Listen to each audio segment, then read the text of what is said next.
بسم اللہ الرحمن الرحیم.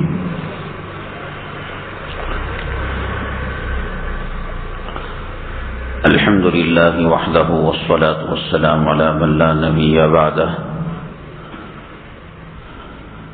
اما بعد فاعوذ باللہ من الشیطان الرجیم. بسم اللہ الرحمن الرحیم. ان الناس قد جمعوا لكم فاخشوهم. قال النبي صلى الله عليه وسلم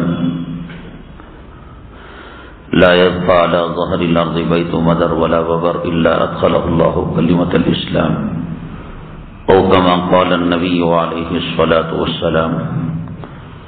رب اشرح لي صدري ويسر لي أمري واحلل عقدة من لساني يفقهوا قولي.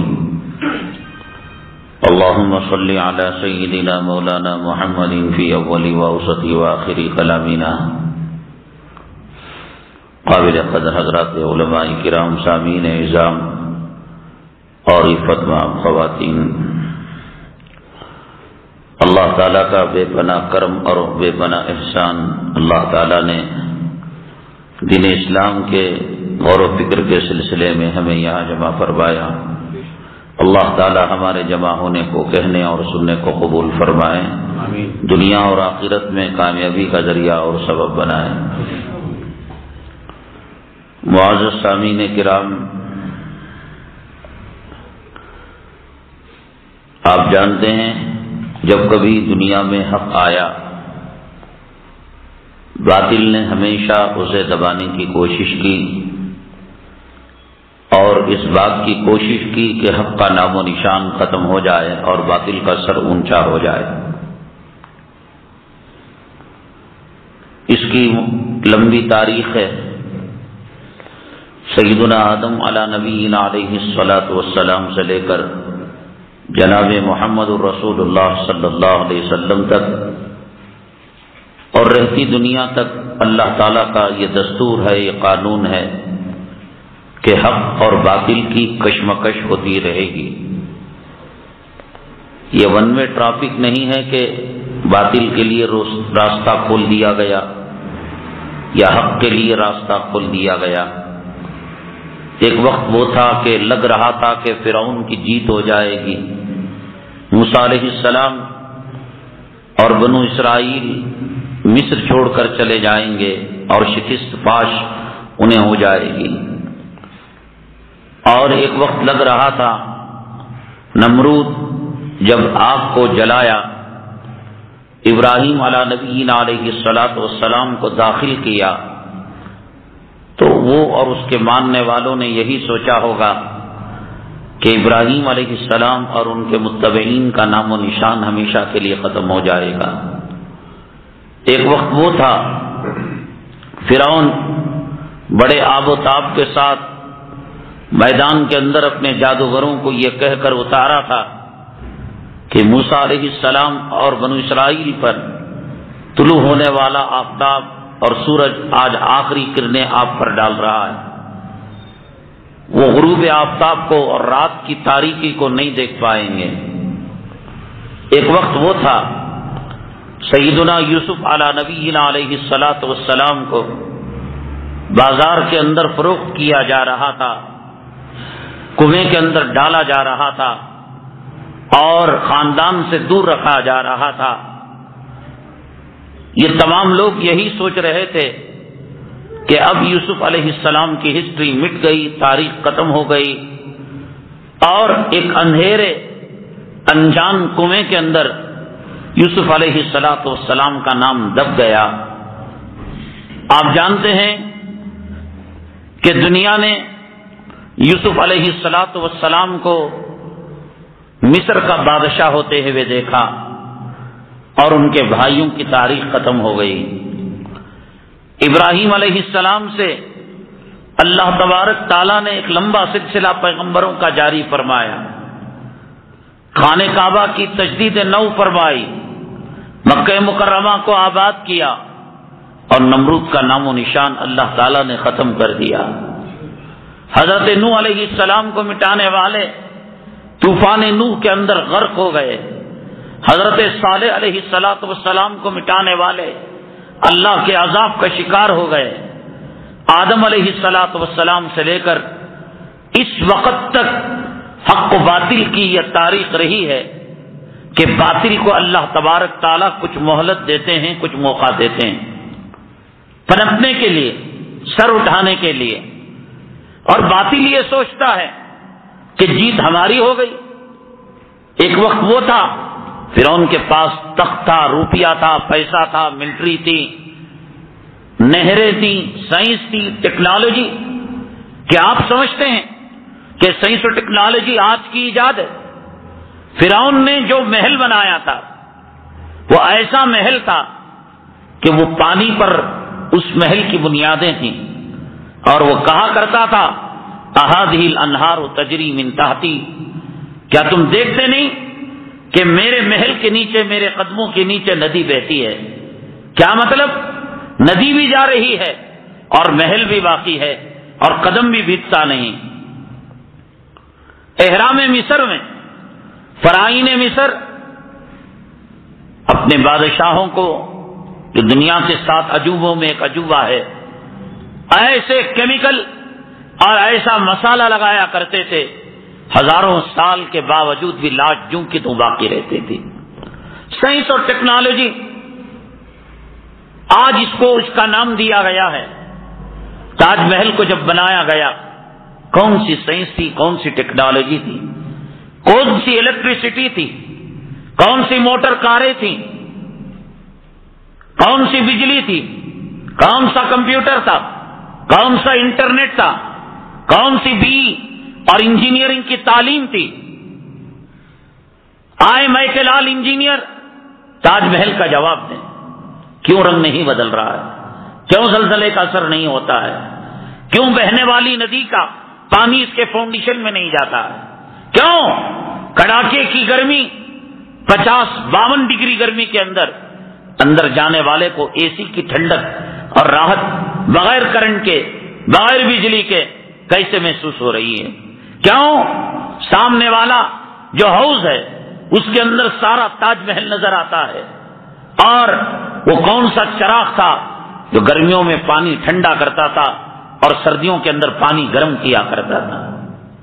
انجینئرنگ کالج تھی اس وقت، انجینئر تھے، سب کچھ سائنس اور ٹیکنالوجی اس وقت موجود تھی، اور باطل اپنی سائنس اور ٹیکنالوجی کے سہارے سے حق کو دبانا چاہتا تھا، مال کے سہارے سے، دولت کے سہارے سے۔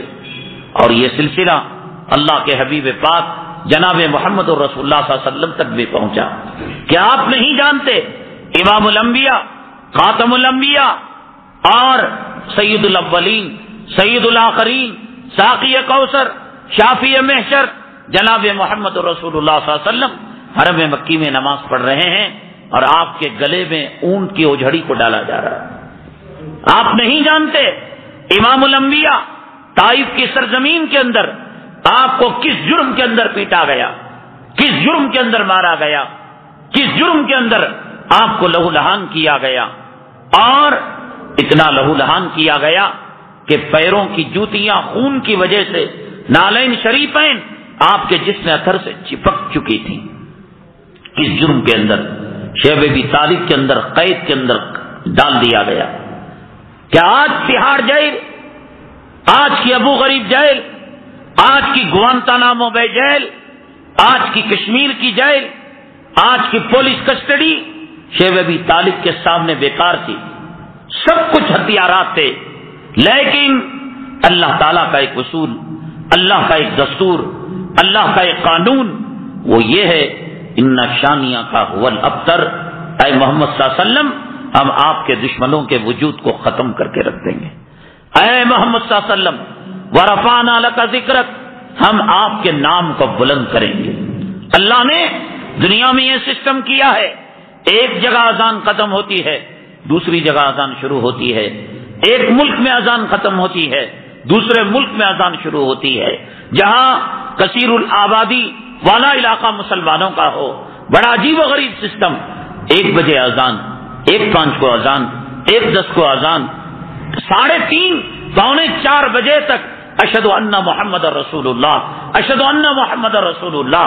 کہاں گیا ابو جہل، کہاں گیا عتبہ، کہاں گیا شیبا، کہاں گیا فرعون، کہاں گیا حامان، کہاں گیا شداد، کہاں گئے شیب ابی طالب میں آپ کو گرفتار کرنے والے، کہاں گئے آپ کو طائف کی سرزمین کے اندر لہو لہان کرنے والے، کہاں گئے آپ کو غار ثور میں پناہ لینے پر مجبور کرنے والے، کہاں گئے اونٹ کی اوجھڑی ڈالنے والے، کہاں گئے آپ کے راستے میں کانٹے ڈالنے والے، کہاں گئے آپ کے راستے کے اندر پتھر ڈالنے والے، کہاں گئے آپ کو شاعر کہنے والے، آپ کو کاہن کہنے والے، آپ کو مجنون کہنے والے۔ مشرق سے مغرب، شمال سے جنوب، کتنے نام احمد کے بتاؤں، کتنے نام محمد کے بتاؤں، کتنے نام طٰہٰ کے بتاؤں، کتنے نام یاسین کے بتاؤں، کتنے نام قاسم کے بتاؤں، اور کتنے نام رسول اللہ صلی اللہ علیہ وسلم کے بتاؤں۔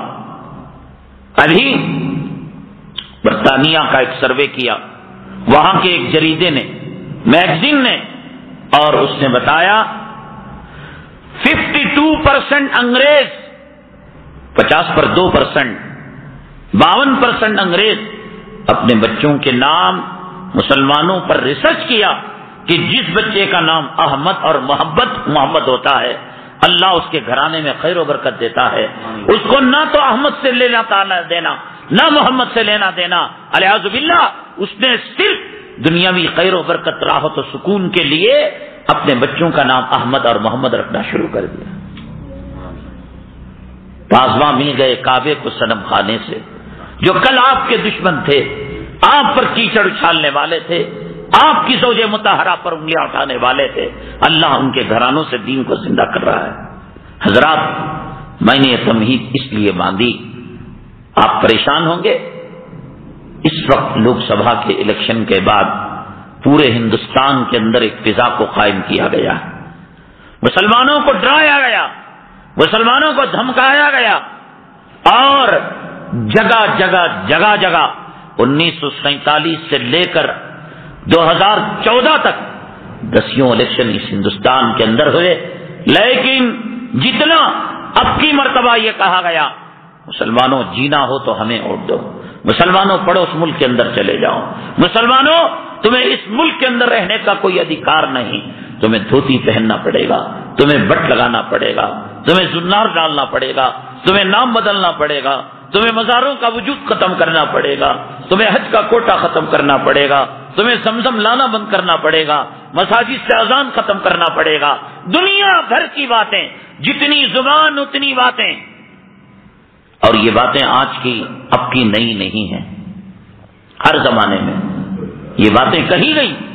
حضرت لوط علیہ السلام نے کہا، اے لوگو اتاتون الناس رجالا، تم عورتوں کو چھوڑ کر دون النساء، عورتوں کو چھوڑ کر مردوں کے پاس آتے ہو اور ان سے اپنی خواہشیں پوری کرتے ہو۔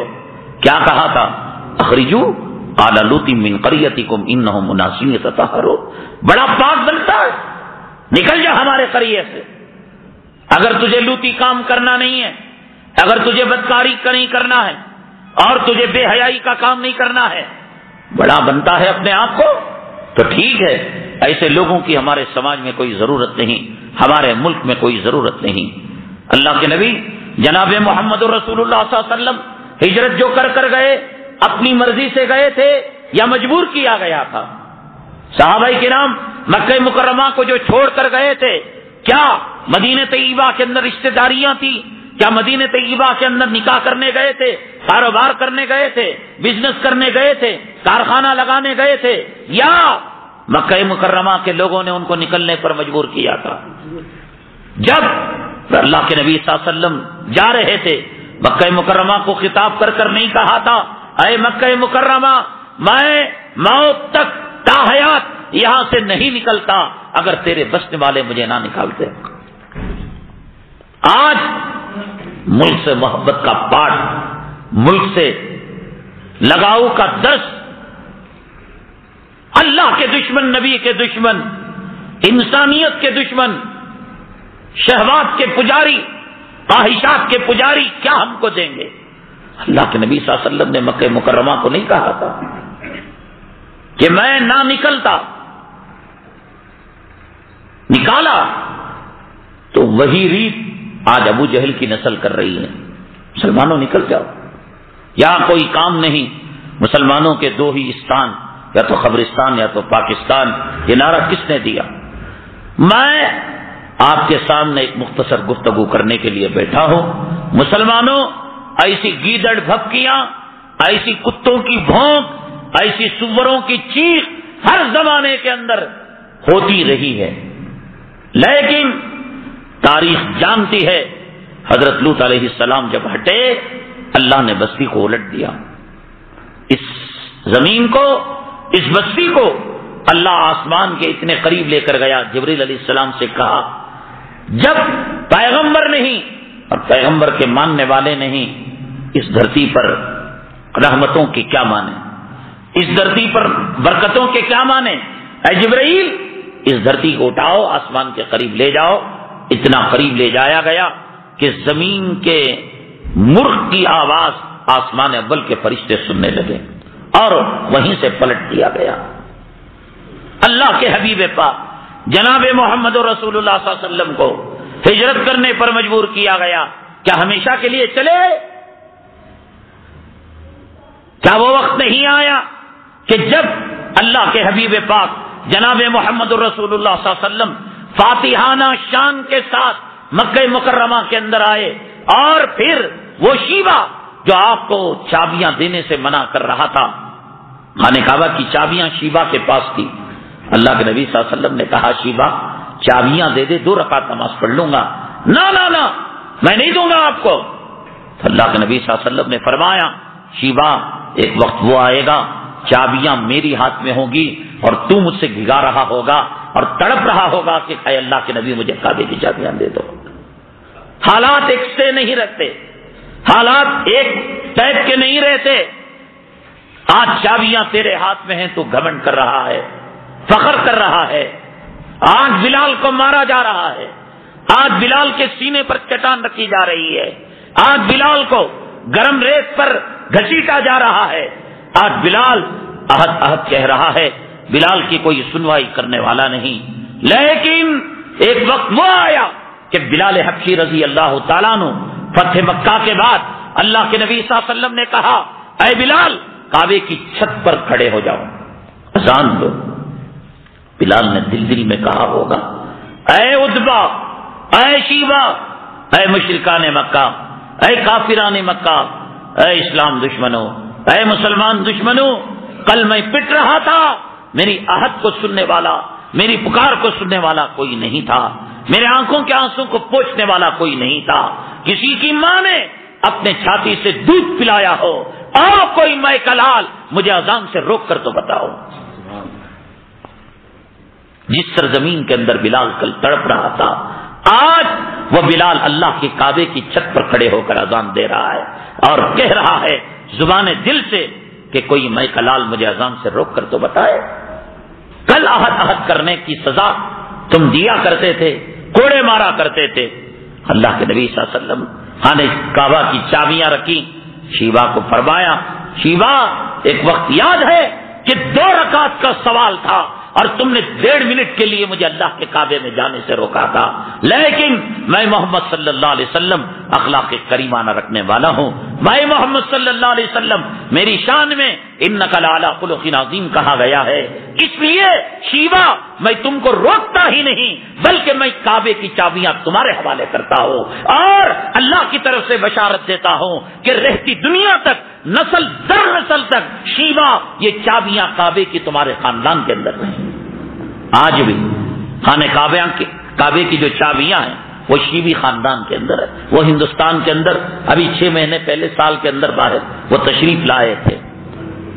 تو کیا ہوا مسلمانوں، کیا ہوا؟ نکالنے والے خوش ہو گئے، گالیاں دینے والے کل کہہ رہے تھے لا تسمعوا لهذا القرآن والغوا فيه لعلكم تغلبون، اس کا قرآن مت سنو.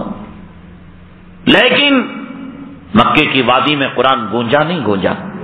360 بت کو زمین پر بار کر اللہ کے نبی صلی اللہ علیہ وسلم نے نہیں کہا وَقُلْ جَاءَ الْحَقُّ وَزَهَقَ الْبَاطِلُ إِنَّ الْبَاطِلَ كَانَ زَهُوقًا. ایک ایک بت کو توڑتے جاتے اور فرماتے حق آیا اور باطل مٹ گیا.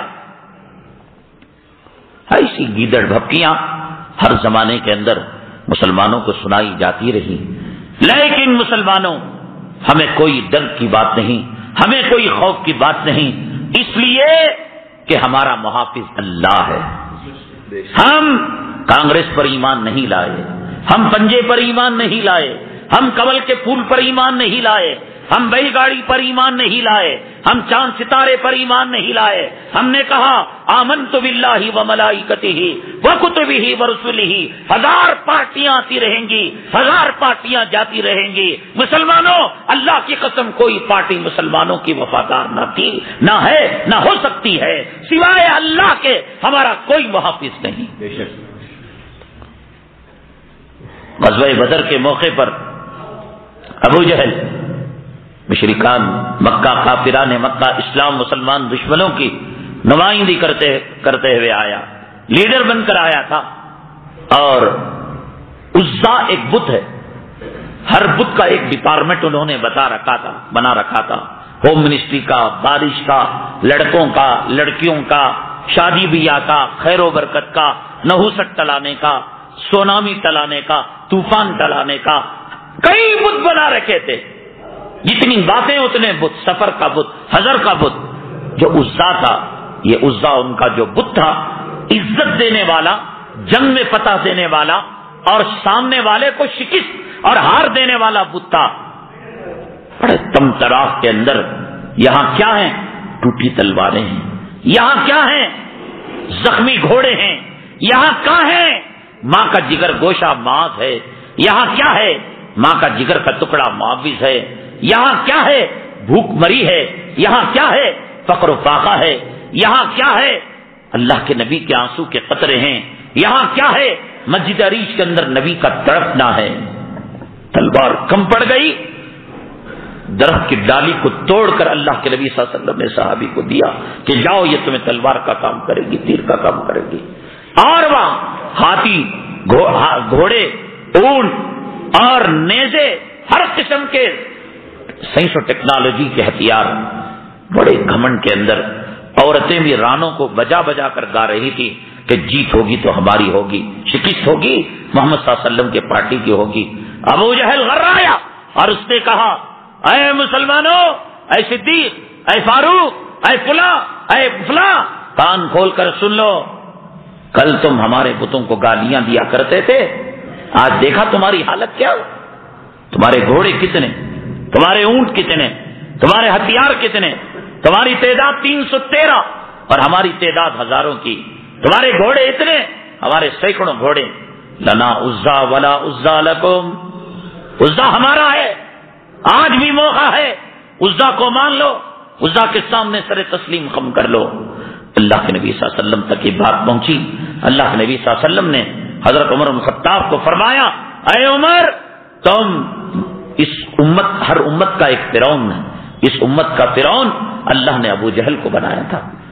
اے عمر بن خطاب، یہ امت کا جو فرعون ہے ابو جہل، اس کے سوال کا جواب دو۔ حضرت عمر بن خطاب بڑے ذہین، بڑے چالاک، بڑے جوشیلے، بڑے جذبے والے، اسلام کی حمیت اور اسلام سے محبت کرنے والے کھڑے ہو گئے۔ فرعون کیا کہتا ہے؟ ابو جہل کیا بتتا ہے؟ کہا لانا عزا ولا عزا لکم، عزا بت ہمارا ہے اور تم تو مانتے نہیں عزا کو، آج دیکھ رہے ہو نہ ماننے کا نتیجہ۔ فوراً حضرت سیدنا عمر بن الخطاب نے کہا اللہ مولانا ولا مولا لکم، اللہ ہمارا مولا ہے، تیرا مولا نہیں۔ تو اس لیے حضرت عمر بن الخطاب نے وقت کے فرعون کی للکار کا جو جواب میدان بدر کے اندر دیا تھا، اللہ مولانا ولا مولا لکم، اے فلاں اسلام کے خلاف بولنے والے، اے فلاں مسجدوں کے خلاف بولنے والے، اے فلاں مسلمانوں کے خلاف بولنے والے، اے فلاں کعبے کے خلاف بولنے والے، اے فلاں نبی کا کارٹون بنانے والے، اے فلاں اسلام مسلمانوں کے خلاف سازشیں رچنے والے، اے فلاں مظفر نگر شاملی کے اندر مسلم عورتوں کی عزت و آبرو کو لوٹنے والے، اے فلاں گجرات کے مسلمانوں کے خون سے جس کے ہاتھ رنگین ہیں، اے فلاں جس نے ایک رات کے اندر 300 مساجد و مدارس کو جس نے شہید کیا، کان کھول کر سن لے، اللہ مولانا ولا مولا لکم، اللہ ہمارا ولی ہے، تیرا ولی نہیں۔ اللہ ہمارا مولا ہے، لیکن فخشوہم ولا تخشونی، شرط یہ ہے مسلمانوں اللہ کا ڈر پیدا کرو، اللہ کا خوف پیدا کرو۔ ان الیکشنوں کے نتائج سے بڑھ کر ایک نتیجہ اللہ کے ہاتھ میں۔ حدیث قدسی میں اللہ کے نبی صلی اللہ علیہ وسلم نے فرمایا بادشاہوں کے دل میرے دونوں انگلیوں کے درمیان ہیں، کچھ نہیں ہوتا۔ یہ میڈیا کو خرید لیں، یہ آج تک کو خرید لیں، یہ زی کو خرید لیں، یہ CNN کو خرید لیں، یہ زی نیوز کو خرید، اللہ کی قسم جب کھولتے ہیں فلاں موزی موزی موزی موزی موزی کھولتے ہیں، چینل انٹرنیٹ کھولتے ہیں، اخبار کھولتے ہیں، دیہات کو جاتے ہیں، شہر کو جاتے ہیں، یہ آئے گا اب کی بار بنے گی فلاں کی سرکار، کچھ نہیں ہوگا، کچھ نہیں ہوگا۔ مسلمانوں اس مرتبہ رجب کے مہینے میں آپ جانتے ہیں اجمیر کے اندر خواجہ اجمیری رحمت اللہ علیہ کا عرس مبارک منایا جاتا ہے، اور حضرت کی وصال مبارک بھی 5 رجب کو ہے۔ 5 رجب حضرت عشاء کی نماز پڑھ کر اپنے حجرے میں تشریف لے گئے، اللہ کے ذکر کی آواز کافی دیر تک آتی رہی، اور اس کے بعد وہ آواز بند ہو گئی، حجرہ اندر سے بند تھا، حضرت فجر کی نماز کو تشریف نہیں لائے، مریدین نے کافی چیخا چلایا، اشراق میں نہیں آئے، چانچتے وقت دروازہ توڑا گیا، اور جب حضرت کے قریب گئے حضرت کی پیشانی پر لکھا ہوا تھا ھذا حبیب اللہ مات فی حب اللہ، یہ اللہ کا محبوب بندہ ہے، اللہ کی محبت میں اللہ سے مل گیا۔ جب مجھے ضرورت پڑی عالم تقریر کرنے کے لیے، روڈ کی خبریں لا کر بیان نہیں کرتا، وہ ریسرچ کرتا ہے، وہ تحقیق کرتا ہے، وہ تاریخ پڑھتا ہے، وہ تفسیر پڑھتا ہے، وہ حدیث پڑھتا ہے، وہ اخبار دیکھتا ہے، وہ نیٹ دیکھتا ہے۔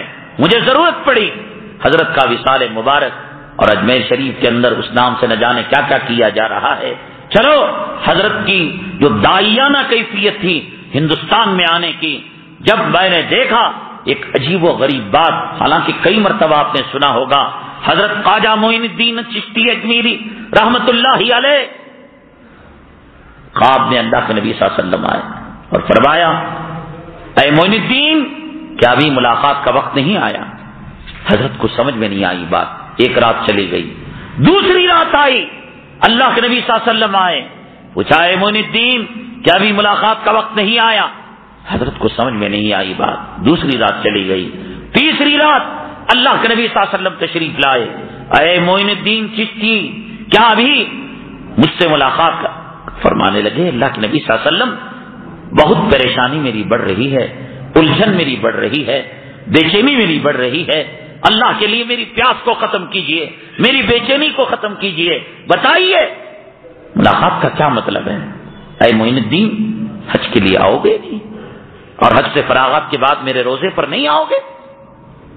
خواجہ اجمیری رحمت اللہ علیہ محرم میں سفر کیا، ذی الحجہ میں حج ختم کیا، ذی الحجہ میں آپ نے سفر کیا اور محرم میں ختم کیا، اور محرم میں آپ مدینہ طیبہ گئے، اور عجیب و غریب فضا تھی رسول اللہ صلی اللہ علیہ وسلم کے روزے کے ساتھ۔ وہ ایک لمبی بات ہے، آپ اتقاللہ.com کے اندر اس جمعہ کی تقریر آپ ڈاؤن لوڈ کر کے سنیے کہ دعوت و تبلیغ اور خواجہ اجمیری رحمت اللہ علیہ 3 مرتبہ بے ہوش ہو گئے، 3 دن کھانا پینا نہیں۔ خواجہ ابو اللیث جو آپ کے بڑے خلیفہ تھے، خادم تھے، آپ کو جگاتے حضرت کیا بات ہے کیا بات ہے؟ تیسرا دن کہنے لگے کہ رسول اللہ صلی اللہ علیہ وسلم کے روزے کے قریب تو آ چکا ہوں، سلام پڑھنے کا وقت ہے، خدا جانے سلام کروں کہیں میرے محبوب چہرہ تو نہ پھیر لیں۔ نبی کے بلاوے پر جو جا رہا ہے وہ 3 دن بے ہوش، کھانا پینا نہیں، چہرے پر سنت نہیں، حرام کی کمائی کما کر، سود کی کمائی کما کر، لوگوں کا پیسہ جمع کر نبی کے روزے پر کس ہمت سے جا کر پڑھتے ہیں الصلاۃ والسلام علیکہ یا رسول اللہ۔ ایک دنیا کی رنڈی اور زانیہ عورت، اس کے اندر بھی کچھ حیا اور غیرت ہوگی، داڑیاں منڈانے والے، حرام کا کمانے والے، مسجد کا کھانے والے، علماء کا حق دبانے والے، جب حق دبا کر خواجہ معین الدین چشتی نبی کے بلاوے پر جا کر 3 دن تک بے ہوش ہو گیا کہ کہیں نبی میرے چہرے کو دیکھ کر میرے سلام سے چہرہ نہ موڑ لیں. اس سے بڑا بے حیا بے غیرت کہ آج نبی کے دل کو دکھانے کے لیے نبی کے روضے پر پہنچ رہا. سلام کیا, صلاۃ والسلام علیکہ یا رسول اللہ, صلاۃ والسلام علیکہ یا حبیب اللہ, صلاۃ والسلام علیکہ یا خیر خلق اللہ, الصلاۃ والسلام علیکہ یا سید الانس والجن. ہم پڑھتے ہیں کچھ بھی جواب نہیں آتا. اللہ کے نبی صلی اللہ علیہ وسلم نمودار ہوئے, فرمایا وعلیکم السلام یا سید الاولیاء, اے اولیاء کے سردار وعلیکم السلام. پھر وہ زمانہ بڑا عجیب و غریب تھا. بستر نبی کے روزے کے قریب لگایا اور وہیں آرام فرمانے لگے. اب روز روز کی زیارتیں, اب جنت بھی ملے خواجہ معین الدین چشتی اجمیری رحمۃ اللہ علیہ کو. میں یہ سمجھتا ہوں وہ کہیں گے مجھے جنت نہیں چاہیے, مجھے محمد صلی اللہ علیہ وسلم کا دیدار چاہیے. خداوند قدوس کی عزت ہو جائے, وہ مزہ, وہ لذت آپ کو دیکھنے میں, آپ سے کلام کرنے میں, آپ سے سینہ لگانے میں, آپ سے مصافحہ کرنے میں. لیکن اچانک اللہ کے نبی صلی اللہ علیہ وسلم فرماتے ہیں اے معین الدین چشتی اب رخصتی کا وقت آ چکا ہے, آپ تشریف لے جائیے. کہا آپ کے در کو چھوڑ کر میں جی سکتا ہوں؟ مر جاؤں گا, مر جاؤں گا. معین الدین یہی بات معاذ ابن جبل نے کہی تھی جب ان کو یمن کا گورنر بنایا گیا تھا. لیکن پیغمبر کا حکم تھا, وہ آنسو کے نذرانے میرے قدموں میں ڈال کر یمن کے لیے چلے گئے. اور میں نے کہا میرا امتی دنیا کے کسی چپے میں ہو, اگر وہ محبت کرتا ہو تو میرے دل میں مجھ سے زیادہ قریب ہے. اے معین الدین میں تمہیں ایک انعام دیتا ہوں, گھبرانے کی کوئی بات نہیں. جاؤ انڈیا جاؤ اور انڈیا میں اجمیر جاؤ, اور اجمیر کے اندر پرتوی راج جو وہاں کا حکمران ہے, راجا ہے, اس کے اونٹ جس میدان کے اندر بنتے ہیں تم وہاں جاؤ. کہا آقا ہند کا نام کبھی سنا نہیں, خراسان میں سنجر کے رہنے والے, ان کو ہندوستان کیا پتا, ہندی کا کیا پتا, آنے کا راستے کا کیا پتا. اللہ کے نبی صلی اللہ علیہ وسلم نے ایک چمڑے کا ٹکڑا دیا. جب اٹھے تو اس کے اندر پورا نقشہ تھا کہ آپ کو ایران جانا پڑے گا, ایران سے پاکستان لاہور, اور پھر وہاں سے آپ افغانستان, اور پھر ہوتے ہوئے دلی, اور دلی سے اجمیر. ایک لمبا واقعہ ہے. تو اس کے بعد اللہ کے نبی صلی اللہ علیہ وسلم سے رخصتی کا وقت تھا, آخری خواب تھا. دیکھا یہ بھی رو رہے ہیں, اللہ کے نبی صلی اللہ علیہ وسلم بھی رو رہے ہیں. کہا آقا میں کیسے جیوں گا, کیسے جیوں گا آپ کے دیدار کے بغیر. کہا اے معین الدین چشتی اجمیری, اللہ سے ایک چیز مانگ کر میں دے رہا ہوں. دیکھ ہندوستان کے اندر ہندو راجا, اسلام مسلمان دشمن بڑے سر اٹھائے ہوئے ہیں, اور میرا حکم ہے تو جا کر کفر و شرک کو مٹا کر اسلام کی شمع کو روشن کر. اب رہی میری بات, اے معین الدین اللہ سے ایک چیز میں نے مانگی ہے, جب کبھی درود پڑھ کر تو اپنے دل کی طرف دیکھے گا تو تیرے دل میں میرے نقشے کو تو پائے گا. میں یہ عرض کرنا چاہتا ہوں, جس ملک پر نبی کی نگاہ ہو فرقہ پرست اس ملک کو ختم کر پائے گا. جس ملک پر نبی کی نگاہ ہو, خواجہ اجمیری کو اپنے دنیا بہت بڑی تھی.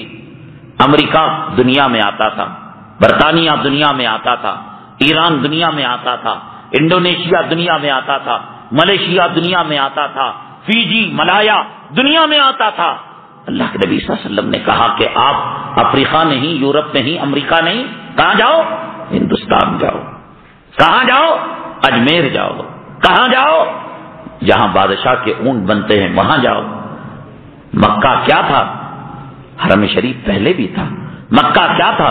صفا مروہ پہلے بھی تھا.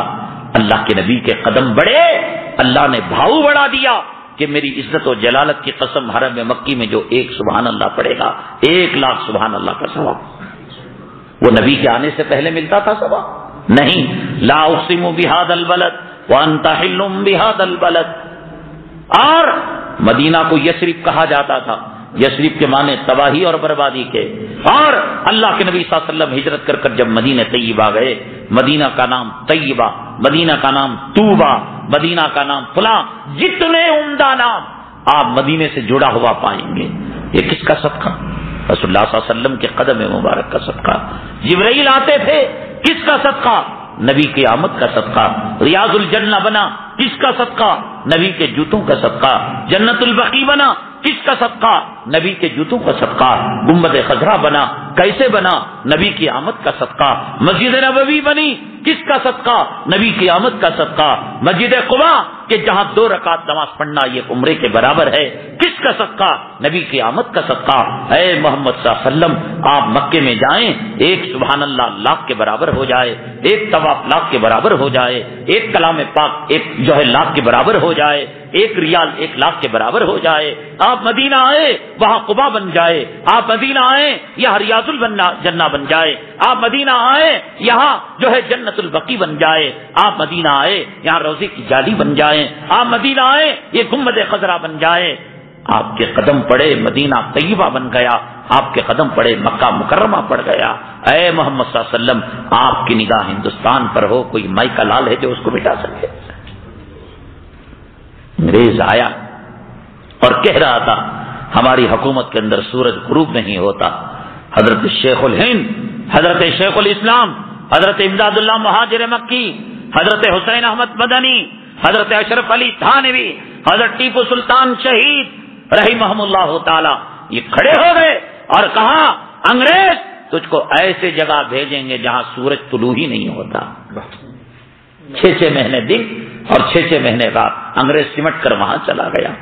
اتنے بہادر انگریز کو ہمارے اکابرین نے اس ہندوستان سے جس طرح گول کیا، آج ان کا کوئی نسل، ان کی کوئی نسل ان کا نام لیوا مسجدوں کے خلاف، مسلمانوں کے خلاف، قرآن کے خلاف، حدیث کے خلاف، داڑھی کے خلاف، پگڑی کے خلاف، مدارس کے خلاف اور عورتوں کے اسکارف پر پردے کے خلاف بولے، انشاءاللہ ثم انشاءاللہ ان کو تو ایسی جگہ بھیجا گیا کہ سورج نہیں مل رہا تھا، ان کو ایسی جگہ بھیجا جائے گا کہ پانی بھی نہیں ملے گا، تڑپ تڑپ کر مریں گے.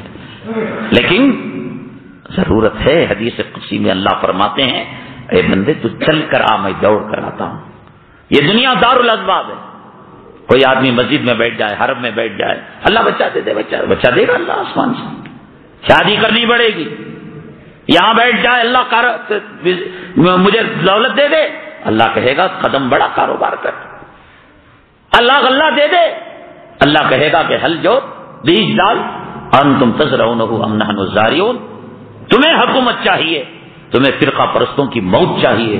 تم چاہتے ہو کہ گجرات کا موزی شکست کھائے، تم چاہتے ہو خون کے آنسو روئے. تہجد کو اٹھو، داڑیاں رکھو، سنتوں کو زندہ کرو، نمازوں کو زندہ کرو، ذلیل دنیا کے پیچھے مت پڑو. اگر یہاں اعلان کیا جاتا کہ ایک امریکہ کے پروفیسر آئے ہوئے ہیں لاڈجنگ کے سلسلے میں اور بزنس کے سلسلے میں، اور باہر سے آنے والے مسافروں کو لوٹ مار کیسے کی جائے ایک ٹیکنیک بتائیں گے، یہاں تو پولیس کو رکھنا پڑے گا لاٹھی چارج کے لیے. پیسوں کی کتے بنے ہوئے لوگ. اب دنیا جیفا و طالب و حق خلاف کہ دنیا مردار ہے اور اس پر پڑنے والا کتا ہے. کتا اعلان کرو گے. ہم نے صبح میں کہا تھا کہ عشاء کے بعد بیان. آج کون امت کو دلاسا دینے والا، کون امت کے اندر احساس کمتری دور کرنے والا، کون امت کے اندر خود اعتمادی پیدا کرنے والا؟ آج یہ چیز مفت میں مل رہی ہے، نبی کی وراثت. ضرورت ہے مسلمانوں، دنیا کا نتیجہ 1 ہفتہ بھی دور ہے، اگلی جمعہ کو رزلٹ ہے لوک سبھا کا، لیکن ہمارے پاس نتیجہ تہجد میں مل سکتا ہے. ہمارے آنکھوں کے آنسو کے خطرے سے ہم مسلح کو ترک کرتے ہیں. ہم کو کاؤنٹنگ مشین کی گننے کی ضرورت نہیں، ہم کو الیکشن کمشنر کے نتیجے کی ضرورت نہیں. نتیجہ قل اللہم مالک الملک تؤتی الملک من تشاء وتنزع الملک ممن تشاء وتعز من تشاء وتذل من تشاء بیدک الخیر انک علی کل شیء قدیر. اے ملک کے دینے والے، اے ملک، وہ ملک کو دینے والا، وہ ملک کو چھیننے والا، وہ عزت کی ٹوپی پہنانے والا، وہ جوتے سروں پر برسا نمرود کے جوتے بڑے نہیں پڑتے. تو عز من تشاء بیدک الخیر. کچھ نہیں کر سکتے الیکشن کمشنر، کچھ نہیں کر سکتا گجرات کا قاتل. ہمارا اللہ ہمیں بچا. لیکن ضرورت مسلمان کیا ہے آج؟ اس کی بچیاں غیروں کے ساتھ بھاگ رہی ہیں. مسلمان کیا ہے آج؟ اللہ کے گھر کو ویران یہ نمازی عشاء کے وقت، یہ فجر کے وقت اتنے ہی مسلمان، کیا ملتا ہے یہاں رنڈیوں کو، بے پردہ عورتوں کو گور گور کر دیکھ کر یہی آ جائے مسجد کے اندر نماز پڑھ لیں، ایک بالغ جگہ نہیں ملے گی۔ کیا ہے اعمال مسلمانوں کے؟ سود میں ملوث، دنیا چاہیے، پیسہ چاہیے، روپیہ چاہیے، ناچنے والوں کی عزت، گانے والوں کی عزت، سیاسی کتے زندہ باد مردہ باد، معلوم یہ انسانیت کا خون پینے والے، یہ زمین کھانے والے، یہ دلالی کرنے والے، یہ عورتوں کی عزت و آبرو لوٹنے والے، یہ لاشوں پر سیاست کرنے والے۔ کیا ہے بلال کے نائب کا مقام؟ کیا ہے نبی کے وارث کا مقام؟ کیا ہے مؤذن کا مقام؟ کیا ہے امام کا مقام؟ کیا ہے حافظ قرآن کا مقام؟ جو تنخواہیں آج ان کو مل رہی ہیں، پالتو کتے کو بھی اس سے زیادہ پیسوں میں پالا جا رہا ہے۔ 7,000 8,000 مؤذن کا درما کتنا، امام کا درما کتنا؟ ایک کتا جس کو امپورٹ کیا جائے 10,000 سے کم میں نہیں پلتا مہینے میں، اس کا صابن اور ہے، اس کا شیمپو اور ہے۔ ہم نے کیا سامان دیا، ہم نے کیا عزت دی اس امام کو کہ کل ہماری ماں کے موت کے بعد وہی کھڑے ہو کر کہنے والا ہے اللہم اغفر لحینا ومیتنا۔ کل باپ کے مرنے کے بعد اسی کو لے جا کر کہا جائے گا امام صاحب ہمارے باپ کی مغفرت کے لیے دعا کیجئے۔ کل اگر بیوی کی ڈلیوری نہیں ہو رہی ہے، ڈاکٹروں نے کہہ دیا کہ سیزرنگ کرنی پڑے گی، صبح میں روتا ہوا آئے گا جو 40 سال تک فجر کی شکل نہیں دیکھی، فجر کے وقت مسجد میں لائٹ جلتے ہوئے نہیں دیکھا، امام صاحب کمرے سے نکلے، بھائی کیا بات ہے؟ بیوی کے وقت برا وقت آ چکا ہے، آپ بیوی کے لیے صبح میں فجر کو دعا کر رہے ہیں، دعا کے لیے، باپ کو ٹھکانہ لگانے کے لیے، بیوی کو، بیٹیوں کو حلال، بہووں کو حلال کرنے کے لیے نبی کے وارثوں کی ضرورت۔ لیکن آج اس کے ساتھ امت مسلمہ کا سلوک کیا ہے؟ اس لیے مسلمانوں رزلٹ ایسے بہت آتے رہیں گے، جاتے رہیں گے۔ سلطان صلاح الدین ایوبی رحمت اللہ علیہ کو بتایا گیا کہ کئی لاکھ عیسائی کل بیت المقدس پر حملہ کرنے کے لیے آ رہے ہیں، یہاں مٹھی بھر 300 کی فوج، بڑے پریشان ہوئے۔ بیت المقدس کے چوکٹے میں فٹ پاتھ پر مصلی بچھایا، ساری رات سجدے میں روتے رہے، اے رب کریم، دنیا کی طاقت، دنیا کی قوت، دنیا کے بہادروں کی بہادری، پہلوانوں کی پہلوانی تیرے قبضے قدرت میں ہے۔ تو چاہے گا مچھر سے نمرود کو ہلاک کرے گا، اور تو چاہے گا تو پھر ابابیل کے ذریعے سے ابرہا کو شکست دے گا۔ اے رب کریم، اے رب کریم، میں صرف اپنی ذاتی مقصد کے لیے، شادی کے لیے، پراپرٹی کے لیے نہیں، یہ تیرا اللہ کا گھر ہے، اسے بچانے کے لیے اشراق پڑھ کر جا رہے تھے، غیبی آواز آئی، اے سلطان صلاح الدین ایوبی، اللہ نے سمندر میں لاکھوں فوجیوں کو غرق کر دیا۔ سلطان صلاح الدین ایوبی نے تحقیق کی اپنے مخبر کے ذریعے سے کہ فوجی کیا واقعتاً پانی میں ڈوب گئے؟ کہا اللہ کیا بات ہے؟ اللہ نے الہام کیا، اے سلطان صلاح الدین ایوبی، مصلی پر میرے خوف سے آنکھوں سے نکلنے والے آنسوؤں میں نے اس کو ڈبا دیا۔ ایک آنسو کی ضرورت ہے، وَإِذَا سَأَلَكَ عِبَادِي عَنِّي فَإِنِّي قَرِيبٌ، ایک مانگنے کی ضرورت ہے۔ اور رب کریم کہتا ہے میرے بندے، تو ریت کے ذرات سے زیادہ، سمندر کے جھاگ سے زیادہ، آسمان کے ستاروں سے زیادہ گناہ رکھتا ہے، اس کے مقابلے میں میری رحمت وسیع ہے۔ آج مانگ لو، آج مانگ لو، 8 دن کے بعد مانگو گے تو اللہ کہے گا آنا وقد عصیت قبل وکنت من المفسدین۔ کیا مانگ رہا ہے تو؟ فرعون بھی تو مانگا تھا، جب ملک الموت کو دیکھ لیا تھا، عذاب کو دیکھ لیا تھا، آمنت برب موسیٰ و ہارون، اللہ نے فرعون کی نہیں سنی، الیکشن کے نتائج سنا دیے جائیں گے، تب مانگو گے، اللہ کہے گا توبے کا دروازہ بند ہو چکا ہے۔ صدقہ کرو، خیرات کرو، روزانہ 2 رکعت صلاۃ الحاجت پڑھو، مدارس کی امداد کرو، علماء معاصرین کی خدمت کرو، مساجد کی امداد کرو، اللہ سے دعا کرو، اے رب کریم، اس ہندوستان کی سیاست کے آسمان پر جو نحوست اور فرقہ پرستی کے بادل چھائے ہوئے ہیں، اے خدا تو قادر مطلق ہے کہ تو اپنے کن سے اس کو تباہ اور برباد کر دے۔ مسلمانوں پر رحم کر، مسلمانوں پر کرم کر۔ یہ خواجہ اجمیری کے ماننے والے، یہ نبی کے امتی، یہ نبی کے غلام ہیں۔ اللہ تبارک تعالیٰ عالم اسلام کے مسلمانوں کی مدد فرمائے، بالخصوص ہندوستان کے مسلمانوں پر اللہ رحم و کرم کا معاملہ فرمائے. اللہ تعالیٰ اس مجلس کو بے پناہ قبول فرمائے. آمین. واخر دعوانا الحمد للہ رب العالمین والصلاة والسلام علی سید المرسلین وعلی آلہ وصحبہ اجمعین. اللہم انفعنا بما علمتنا وعلمنا ما ينفعنا وزدنا علما. اللهم انصر الاسلام والمسلمين، اللهم انصر الاسلام والمسلمين واخذل الكفرة واليهود والنصارى والمشركين اعداءنا اعداءك اعداء الدين. اللهم شتت شملهم، اللهم مزق جمعهم، اللهم دمر ديارهم، اللهم زلزل اقدامهم، اللهم فارق بين كلمتهم وانزل بهم بأسك الذي لا ترده عن القوم المجرمين. اللهم انصرنا فإنك خير الناصرين، اللهم افتح لنا فإنك خير الفاتحين، اللهم ارزقنا فإنك خير الرازقين. سبحان ربك رب العزة عما يصفون وسلام على المرسلين والحمد لله رب العالمين.